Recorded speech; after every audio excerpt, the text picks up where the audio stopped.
बांध कर ख्वाहिशों की गठड़ी, तह लगाकर सब ख्वाबों को, वजूद की हर सिलवट मिटाकर, रुमाल में हर गम छुपाकर, बरसों अलमारी में रखा है।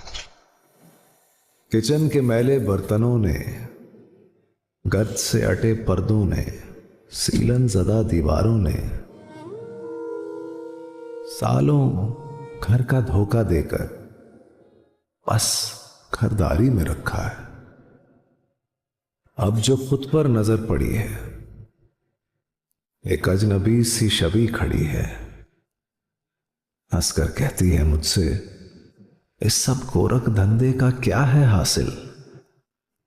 ये सही है ला हासिल, ये सफर बेमंजिल, ये कश्त मुसलसल क्या ही रंग लाई है। बंद करके अलमारी को तुमने जिंदगी को गिरा लगाई है।